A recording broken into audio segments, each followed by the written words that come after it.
مرتبہ امیر المؤمنین سیدنا ابو بکر صدیق رضی اللہ تعالی عنہ اور امیر المؤمنین سیدنا عمر فاروق رضی اللہ تعالی عنہ دونوں کے دونوں بڑی شخصیات، صحابہ میں شیخین کا درجہ، اتنی بابرکت کہ تمام افضل الانسان، تمام انسانوں میں بعد الانبیاء، انبیاء کے بعد تمام انسانوں میں سب سے افضل اگر کوئی ہیں سیدنا ابو بکر صدیق رضی اللہ تعالیٰ عنہ، اور حضرت ابو بکر صدیق کے بعد اگر کوئی سب سے افضل انسان ہے تو سیدنا امیر المؤمنین عمر فاروق رضی اللہ تعالیٰ عنہ۔ اتنی معظم، اتنی معزز اور اتنی بڑی شخصیات شیخین کا واقعہ ہے کہ ایک واقعے میں ایک مرتبہ ایک مشورہ ہو رہا تھا۔ مشورے میں یقینی بات ہے مشورہ اسی امر میں ہوتا ہے جہاں اختلاف رائے ہوتی ہے۔ دونوں حضرات میں کئی مرتبہ اختلاف ہوا رائے کا۔ ایک مسئلے میں حضرت ابو بکر اور حضرت عمر رضی اللہ تعالی عنہما میں اختلاف ہوا، اور اختلاف چھوٹا موٹا نہیں، تھوڑا بڑا ہو گیا۔ اتنا بڑا ہوا کہ حضرت ابو بکر صدیق رضی اللہ تعالی عنہ نے کوئی بڑی بات بول دی، کتابوں میں موجود نہیں ہے، مجھے نہیں ملا مطالعے کے اندر کیا بولا، لیکن اتنا موجود ہے کہ ایک بڑا جملہ بول دیا حضرت ابو بکر نے۔ کسے؟ حضرت عمر فاروق رضی اللہ تعالیٰ عنہ کو۔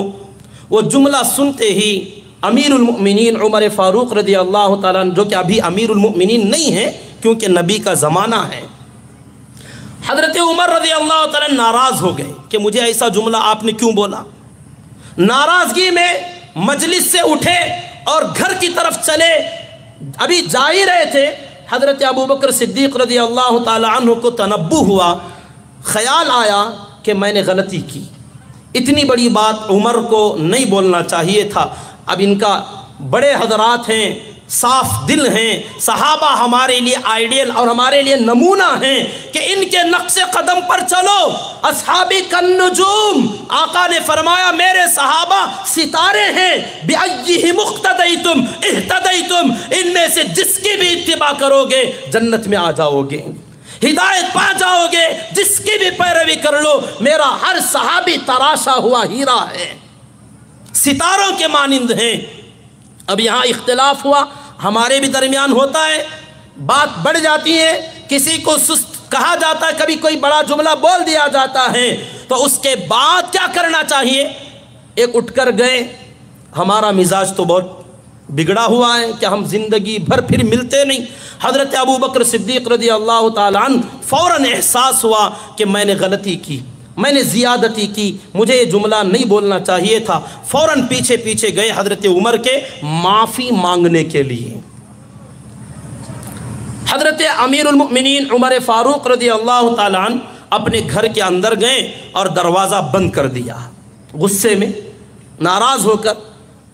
حضرت ابو بکر پہنچے، دروازہ کھٹکھٹایا، لیکن ناراضگی تھی، دروازہ نہیں کھولا۔ تو حضرت ابو بکر رضی اللہ تعالی عنہ کو فوراً خیال آیا کہ یہ معاملہ یہاں حل نہیں ہوگا، اس سے اعلیٰ دربار میں جانا پڑے گا۔ نبی کے دربار میں جاتے ہیں، وہاں جا کے اپنی بات رکھیں گے، اور وہاں آئیں گے تو عمر کو بھی راضی ہونا پڑے گا۔ فوراً حضرت ابو بکر رضی اللہ تعالیٰ عنہ واپس ہوئے، نبی کی دربار، نبی کی مجلس کی طرف جانے لگے۔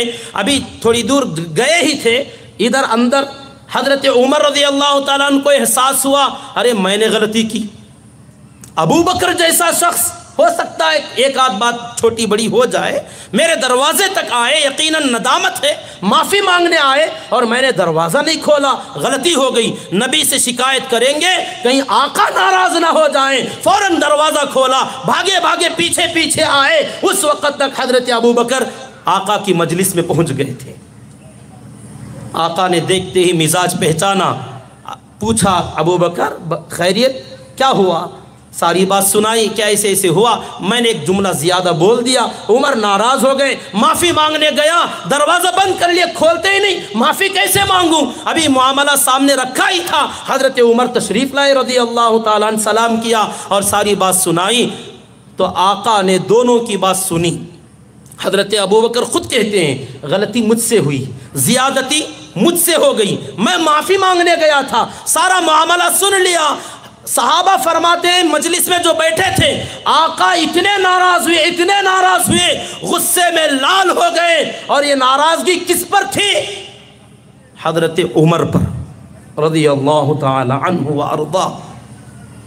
حالانکہ آپ نے شروع سے سنا زیادہ جملہ بولے تھے حضرت ابو بکر، زیادتی ان سے ہوئی تھی۔ خود حضرت ابو بکر کہتے ہیں میں بار بار نبی سے کہتا رہا آقا زیادتی مجھ سے ہو گئی، ایک جملہ میں نے بڑا بول دیا، میری طرف سے زیادتی ہوئی، لیکن آقا حضرت عمر پر ناراض ہوئے اور کہنے لگے تمام صحابہ سے مخاطب ہو کر کہ میرے دوستو تم میرے ساتھی کو چھوڑ دینا چاہتے ہو، میرا یہ ساتھی وہ ہے جس کو تم جانتے نہیں ہو، میں نے جس کے سامنے بھی اپنی نبوت کا اعلان کیا، اپنے رسول ہونے کو پیش کیا، تم سب میں سے ہر ایک نے میری بات سنی اور مجھ پر ایمان لانے میں توقف کیا، لیٹ کیا، انتظار کیا، ٹائم لیا، وقت لیا، تم سب نے یا تو مخالفت کی یا تاخیر کی، لیکن ابو بکر وہ ہے جیسے میں نے کہا ابو بکر اللہ نے مجھے نبی بنایا، کہا ہاتھ بڑھائیے کلمہ پڑھتا ہوں۔ تو جس نے میرا جملہ سنا اور بلا تاخیر کے کلمہ پڑھا، ایسا ایمان تم میں سے کسی نے نہیں لایا، ایسے ساتھی کو تم ناراض کرتے ہو، ایسے ساتھی کو تم چھوڑ دینا چاہتے ہو۔ یہاں میں یہ بات بتانا چاہتا ہوں آقا کو پسند وہ تھا کہ میں نے جو پیش کیا بندے نے قبول کر لیا، آقا کو اس کی ادا بھا گئی، چاہے وہ کبھی غلطی ہی کیوں نہ کر لے۔ آقا نے فرمایا یہ میرا وہ ساتھی ہے جس نے ما جئت بھی، میں جو لایا تھا اسے بغیر تاخیر کے قبول کر لیا۔ یہاں سے ایک میسیج، ایک پیغام ملتا ہے آقا کی طرف سے کہ میرا محبوب، میرا چہیتا سب سے زیادہ وہ ہے جو سب سے زیادہ میری سنتیں، میری تعلیم، میرا قرآن، میرا دین تمہارے پاس آئے، اور کون سب سے زیادہ اسے ایکسپٹ کرے گا، قبول کرے گا کہ نبی کی ادا ہے، نبی کی سنت ہے، تاخیر سے نہیں کہ دیکھیں گے بوڑھے ہونے کے بعد کریں گے، ابھی تو جوانی ہے، ینگسٹرز ہیں، جوانی کا زمانہ، موج مستی کا بعد میں کر لیتے ہیں، کر لو، لیکن تمہاری محبت بھی اتنا ہی ڈیلے ہو جائے گی، تاخیر سے قبول کی جائے گی۔ جو جتنا زیادہ نبی کی دعوت پر لبیک کہے گا، نبی کو اس کی محبت بھی اتنی ہی زیادہ قابل قبول ہے۔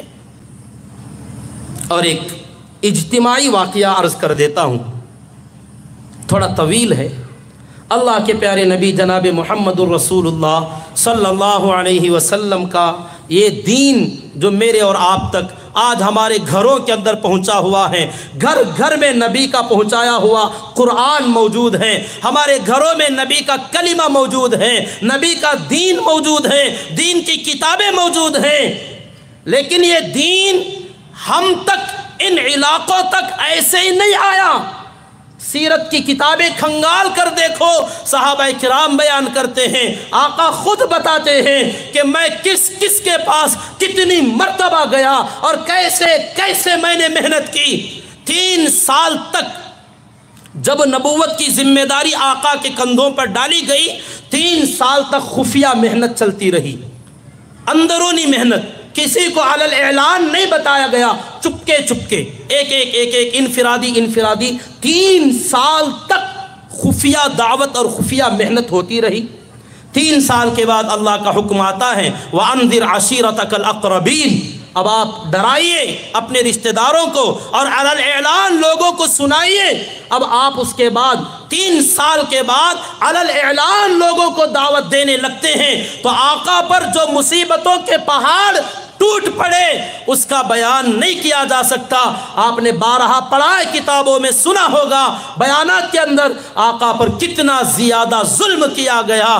آقا نے خود اپنی زبان مبارک سے بیان فرمایا اخفت فی اللہ ما لم یخف احد،